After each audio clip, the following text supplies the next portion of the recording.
अस्सलाम वालेकुम everyone, this is D2 8th edition chapter number 12 exercise 12D।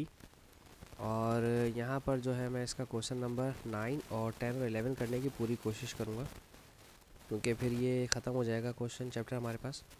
अच्छा, ये ना बड़ा मज़े का सवाल आया था, ये हमने अपने स्कूल में भी बच्चों से पूछा था और सिर्फ सेलेक्टिव स्टूडेंट ने इसको कर लिया था। और देखो लिखा हुआ क्या, ABCD इज़ ए स्क्वायर। सबसे पहले तो आप भी मेरे स्टूडेंट्स की तरह इसमें स्क्वायर बना लें, सही है।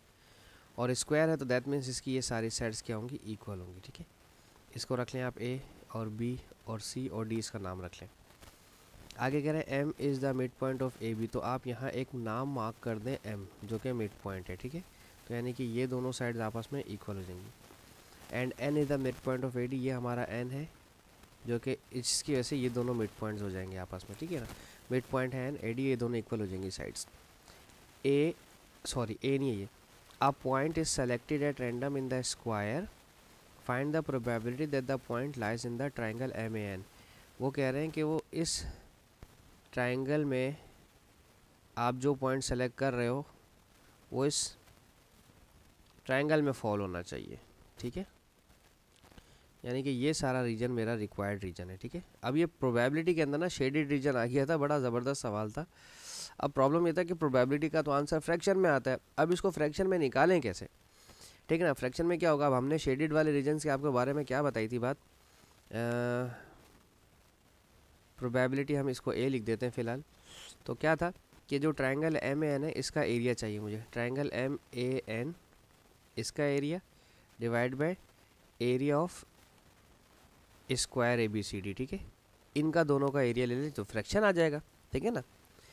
ट्रायंगल MAN का फॉर्मूला क्या है, वो राइट एंगल ट्रायंगल है यकीनन, तो होगा 1/2 बेस इंटू हाइट। अब उसकी बेस जो है वो है AM और हाइट जो उसकी वो है AN।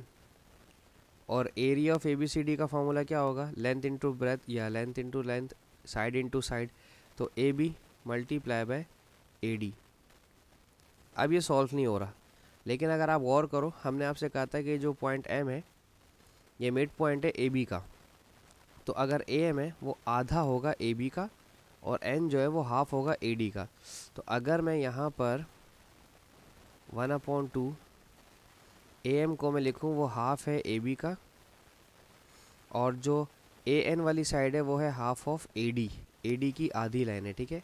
और डिनोमिनेटर में तो हमारे पास AB और AD दोबारा लिखा हुआ है, उनकी भी लेंथ मुझे नहीं पता। तो अब आप क्या करोगे, AB को इस AB से काटोगे, AD को इस AD से, तो 1/2 3 दफ़ा बचे, तो 1/2 3 दफ़ा 1/8 होता है।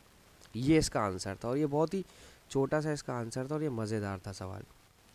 अब ये आएगा तो पेपर में 3 नंबर का है, 4 नंबर का है। अब बच्चे सोचेंगे कि इसमें तो कोई वैल्यूज़ ही नहीं दी हुई, इसको कैसे सॉल्व करें, तो बस ऐसे ही करेंगे।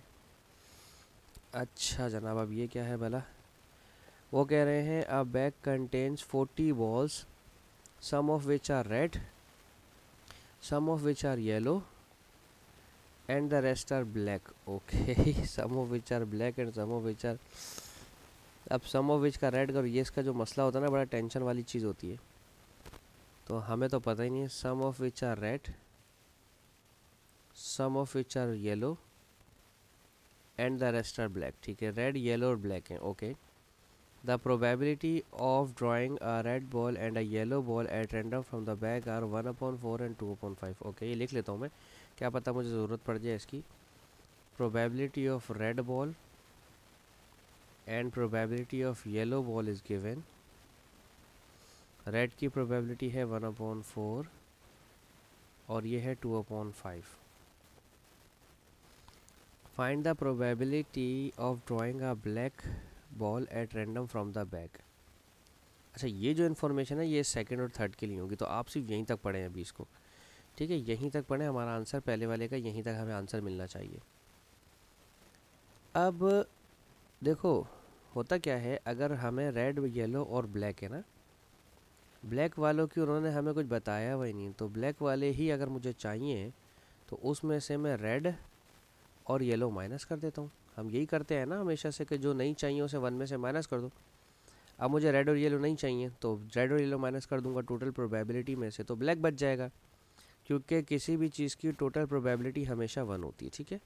ये आ जाएगा 1/4, ये हो जाएगा 2/5, ठीक है। इनका एलसीएम अगर लेंगे तो 20 आएगा, 5 4 ज़ा 20, और यहाँ पर हम लिखेंगे 20 और यहाँ पर लिखेंगे 5 और 4 2 ज़ा 8। तो 8 और 9 10 11 12 13, तो 7/20। तो ब्लैक की जो प्रोबेबिलिटी आनी चाहिए वो 7/20 आनी चाहिए बुक के पीछे आंसर में, ठीक है।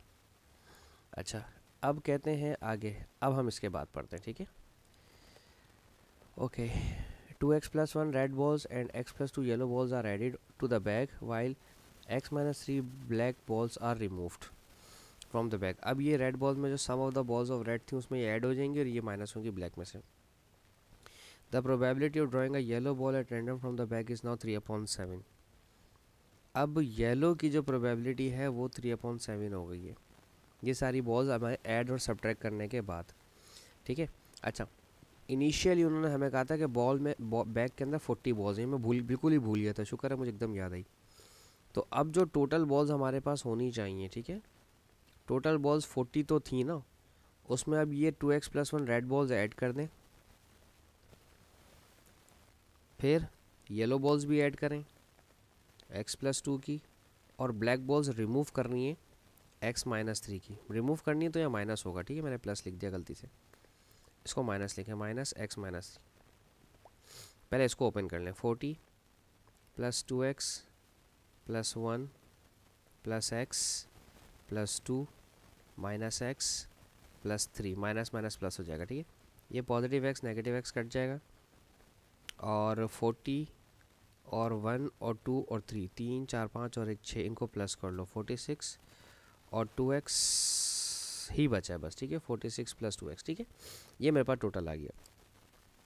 और उन्होंने साथ ही साथ इन्फॉर्मेशन क्या दी हुई है, प्रोबेबिलिटी ऑफ येलो, ठीक है। जो प्रोबेबिलिटी ऑफ येलो है वो अब रिड्यूस होकर या इंक्रीज़ होकर 3/7 हो गया। Find an expression in terms of, अब ये ऑप्शन पढ़ रहा हूँ, find an expression in terms of x for the total number of balls in the bags now. ये तो मैंने पहले बना दिया, बिना उनके पूछे बना दिया, ठीक है। और अब find the number of yellow balls in the bag now. Okay, जो मैंने येलो की प्रोबेबिलिटी बनाई है 3/7, तो यहाँ पर येलो बॉल्स अब कितनी हो गई होंगी, येलो बॉल्स x+2 तो नहीं ले सकता। ओके, तो फिर इसका मतलब पहले यहाँ से येलो बॉल्स निकालने कितनी है, ठीक है, टोटल प्रोबेबिलिटी है, उसको प्रोबेबिलिटी को उसकी टोटल 40 बॉल से मल्टीप्लाई करूँगा तो मुझे मिल जाएंगी कितनी मेरी बॉल्स थी येलो, 5 1 5, 5 8 40, 8 2 16, 16 येलो बॉल्स थी, ठीक है। तो 16 येलो बॉल्स में x+2 वाली बॉल्स ऐड होंगी अब, ठीक है। तो 16 येलो बॉल्स थी इनिशियली, उसमें x+2 बॉल्स अब ऐड करेंगे, और टोटल हम पहले निकाल चुके हैं 46 + 2x।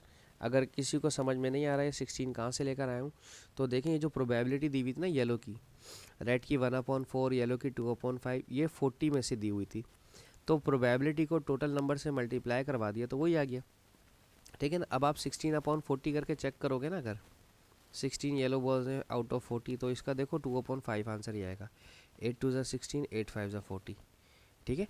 तो प्रोबेबिलिटी से टोटल और या फिर जो सेलेक्टेड वैल्यूज़ हैं ना वो निकल आती हैं। ये पीछे के क्वेश्चन में मैंने चीज़ समझाई भी थी आप लोगों को, अब भूल गए हो तो कोई मसला नहीं, ये चीज़ें याद रखने वाली होती हैं। अब होता क्या है कि प्रैक्टिस से थोड़ा सा हम हटते हैं ना, रैंडमली कहीं से भी कोई चीज़ आती है तो उसके लिए थोड़ा सा सोचना पड़ता है, याद आ जाती है स्टूडेंट को, इतना तो मुझे पता है कि स्टूडेंट को याद आ जाती है चीज़। अच्छा, इसको ओपन कर लेते हैं, फिर क्रॉस मल्टीप्लाई करवाते हैं, ठीक है। ये हो जाएगा 6, इसको अगर मैं ऊपर न्यूमरेटर को देखूं तो 16 इस 2 में ऐड होगा, ये हो जाएगा 18 + x, ठीक है। ये हो जाएगा 18 प्लस, क्योंकि 16 में 2 ऐड होगा ना x, और ये 7 यहाँ कर मल्टीप्लाई करवाएगा, ठीक है। और ये 46 और 2x वहाँ जाकर 3 से मल्टीप्लाई करवाएंगे, तो ये होगा, अब मुझे चाहिए टेबल कैलकुलेटर, 7 8 ज़ा 56 और 126 + 7x और 3 6 ज़ा 18, 3 4 ज़ा 12 और 1 13 + 3 2 ज़ा 6x। 6x वहाँ जाकर माइनस करेगा 7x से, और 138 - 126, ये हो जाएगा x = ओके, 8 में से 6 जाएंगे तो 2 बचेंगे, 3 में से 2 किया तो 1 बचा, x 12 आ रहा है। तो उन्होंने हमें मालूम करने को क्या कहा था, find the number of yellow balls in the bag now. तो हमारे पास इनिशियली 16 बैग्स बॉल्स थी येलो की, ठीक है, प्लस हमने ऐड करी हैं x+2 मज़ीद और येलो बॉल्स, ठीक है।